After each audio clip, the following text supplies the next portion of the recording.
Hello, chapter 3 of my children's book. You can buy it from the link in the description. I'm selling a few and I hope to sell a few more. Anyway, chapter 3, Sheepapede. The stone was huge and egg-shaped. "Catch us if you can, Alison," shouted Michael and Judy as they ran round the stone. Alison ran after them, but every time she rounded the corner, so did the green clothes of Michael and Judy. They were too fast for her. Alison was getting tired, and then she had an idea. "If I stop and they keep running, they'll run right round the stone to me, and I'll catch them."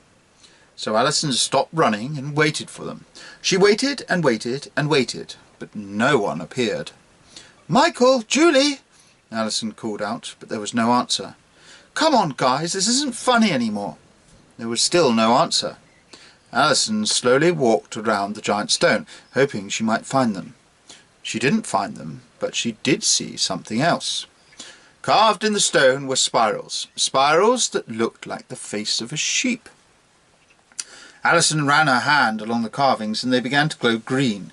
She took a step back, and then before her very eyes, more and more green lines appeared on the rock. They grew brighter and longer until they were all over the giant egg-shaped stone. Alison took a few more steps back, and as she did so the spiral lines took the shape of legs and wool.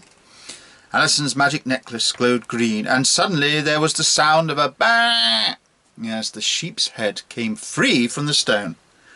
"Here she comes," came voices from the top of the stone. Alison looked up to see Michael and Julie stood on top of the stone, looking down at her. "She won't hurt you, Alison," shouted Julie.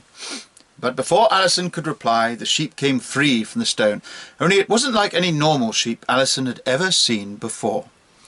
Apart from being much larger than an ordinary sheep, its wool was like minerals that shone in the light, and the sound it made as the sheep moved made Alison think that the sheep's wool was made of real rock itself. It had a large but normal-looking head. However, there was one other feature that made it unlike any other normal sheep Alison had ever seen, and that was that whereas a normal sheep would have just the 4 legs, this sheep had 100 or more, and they kept appearing as her body grew and grew from the magic stone. The sheepapede shuffled its many legs forward, and it came right round Alison to surround her with its big body.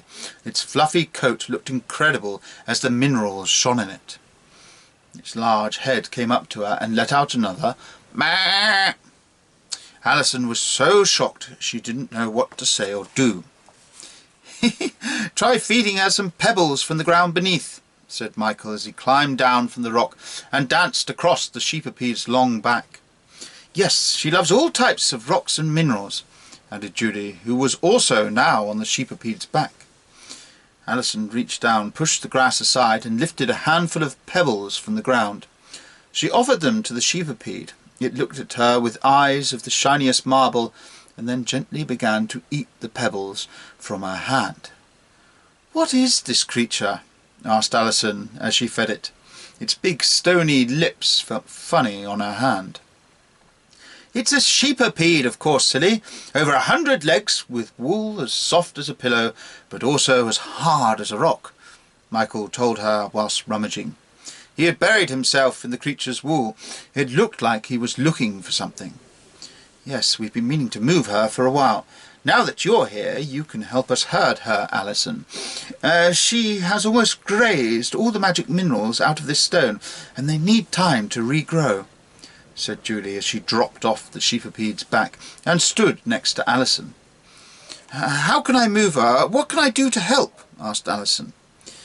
"Well, you see, we might just need a distraction," said Julie. "A distraction? What do you mean?"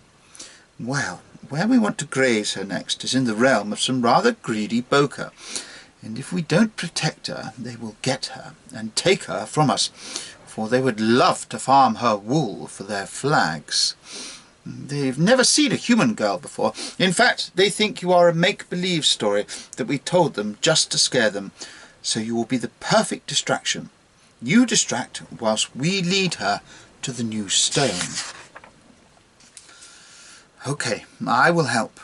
But are these greedy boker dangerous?" asked Alison. She was a little frightened after all. "Oh, well, that depends on what you mean by dangerous," said Michael, as he jumped down to join them. He had something interesting in his hands. "This is for you, Alison. It is a cloak of the sheepipede's finest wool. It will protect you like a rock, and it will hide you like a stone." Michael held out the cloak. It was the same shiny colour as the sheepipede's mineral-coloured wool, but to touch it was warm and comfortable, not hard like it looked. Alison put it on and pulled the hood up. When she pulled the hood up, the cloak turned to exactly the same colour as grey stone. "Ha! You're looking more like a fairy with every passing moment, Alison. Now you must learn to have the courage of a fairy too, for the greedy Boker can be quite scary at times. Come on, let's go," said Michael, producing a large green gem from his pocket. The sheepipede saw the gem and bleated "Bah!" again, and then followed Michael wherever he went. "Come on, Alison. It's a bit of a walk to where we want to graze her next. When we get close to the greedy Boker, we will let you know," said Julie. The three of them set off deeper into the woods, with the many legs of the sheepipede following closely behind them. They all walked beneath the tall trees of the fairy wood. The grass was lush and green underfoot, and all sorts of magic things lived in it. As they led the sheepipede onwards, something unexpected happened. Approaching them through the grass was the shape of a triangle flag, and the sound of steam hissing.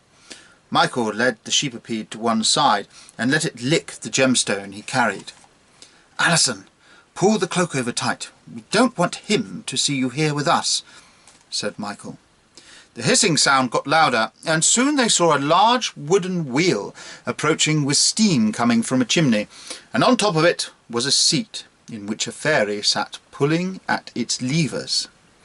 This fairy was different, though, for his skin was orange. "Hello there," he called out from behind some acorn-shaped goggles. "What, you don't scare my sheep with that machine of yours?" shouted back Michael. "Don't worry, I'll steer clear, and just been to trade with the Boker. See the new flag, eh? Now I'm off to Malrose. Sorry, I mean Greenrose, as you fairies call it now. You folks must be from there, eh?" "Yes, just out to put our sheep to pasture, if you don't mind," replied Michael. "Ah, very good. I'm looking for a new hat there. Don't worry, not a magic one, though. Just a regular hat to keep my head warm. Any suggestions?" asked the orange fairy.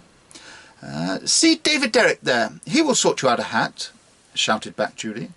"OK, very good," said the orange fairy as he and his contraption passed by.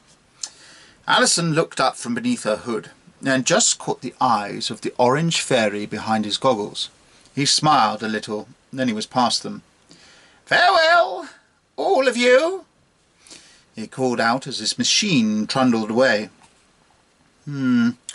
"Imps up to no good, I'm sure," said Michael. "Oh, no, I hope David Derrick doesn't mention Alison to him," said Julie with concern. "Yes, me too. You can never trust an imp." "Who was that?" asked Alison.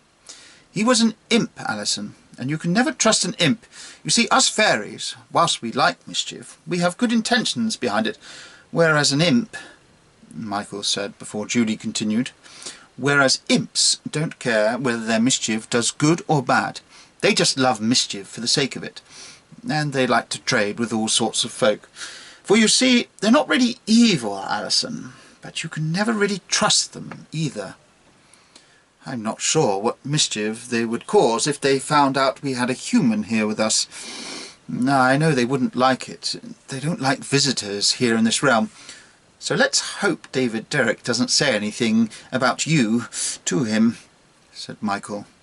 This made Alison worried, and she didn't say anything about the imp looking her in the eye. The three of them and the sheepipede carried on into the woods. As they walked further, they came to a shallow river. It had gems hidden in the pebbles about its river bank, and the sheepipede began to put its mouth into the water, and came up chewing mouthfuls of both pebble and gem. She's happy here for a moment, and I am getting a little hungry too. Are you hungry, Alison?" asked Michael, putting the large green gem that had been leading the sheepapede back into his pocket. Alison was quite hungry, now she came to think of it. "Actually, I am a little hungry, yes," she answered. "OK, well, luckily for you, I have some seeds here," Michael said, reaching into another pocket. He produced a few large round seeds, along with a few crumbs and a bit of earth. "Ugh, I'm not eating that," thought Alison, but she didn't say anything. As if Michael had read her thoughts, he said, "Not the seed, silly. It's what the seeds will grow into. That is what we can eat. Judy, fetch some water from the river, will you please? Now, when I plant this seed and we water it, you need to shut your eyes and imagine your most favourite food ever. Understand? And if you peek just once, it won't work. Only when you smell it, strong enough to taste it, can you open your eyes and look, OK?" he asked. "OK," said Alison, nodding. Judy returned from the river with some water in a pebble shaped like a bowl. "OK, here we go. Oh, I know what I want," said Michael excitedly. He pushed the seeds into the ground and Judy watered them. "Remember, not until the smell is so strong you can taste it. Now close your eyes and wish," said Michael, laughing a little. Alison closed her eyes and wished and wished and wished. It wasn't long before she could smell it, the smell of freshly baked cake, the cream filling with its strawberry jam. Her mouth was watering. She could taste it. She opened her eyes. In front of her was a plant from which hung slices of strawberry jam and cream cake, Alison's favourite.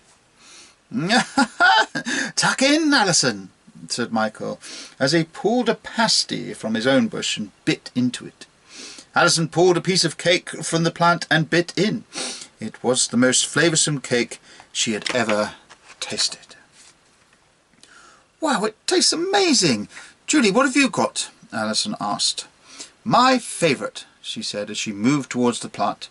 She put her pebble bowl out to where a big plump tomato now hung, and as she squeezed it into the bowl, out came beautiful, rich tomato soup. Everyone laughed and ate their delicious food. When they had finished and washed their hands, Michael got the big green gem back out of his pocket, and with it he got the sheepapede to come along, and they moved deeper into the woods. It was very beautiful, and Alison was amazed at all the things she saw. You should imagine the variety of all the creatures and plants, some green, some blue, some with red and yellow flowers that sounded like they were singing as they passed by. It really was an amazing place. Eventually things got a lot more rocky and the trees became less and less, allowing a warm orange and slightly purple glow of light to come through them. "Right, Alison, there is a really powerful magic stone that we want our sheepapede to graze here. It is through the hills of the Greedy Boker. I want you to walk that way until you see a purple light. When you get to the purple light, you will see the hill where the Boker fly their flags. Boker love flying flags. Makes them feel very important. Go up to the top of the hill and shout, 'Greedy Boker everywhere! I have come to meet and greet you!' They will come running out from their dwellings beneath the hill, and we will sneak past them to get our sheepapede into the magic stone to graze all the magic minerals there. Understand the plan?" asked Michael. "Yes, I think so. But what do I do when they all come out to greet me? I am a bit scared to stand up in front of them all." "Don't worry, you have a cloak and a necklace to protect you. They can't compete with those two things. Plus, you are Alison. You just have to be brave enough to do it. We really need your help with this, Alison," he said, and he looked at her with his green eyes. "OK, I'll do it," said Alison, choosing to be brave. "Good. Head that way towards the purple light. We will see you soon again, Alison," said Michael, and he and Judy began to lead the sheepapede away. Alison was scared, but she knew her friends needed her help, so she set off towards the purple light. Thank you for listening.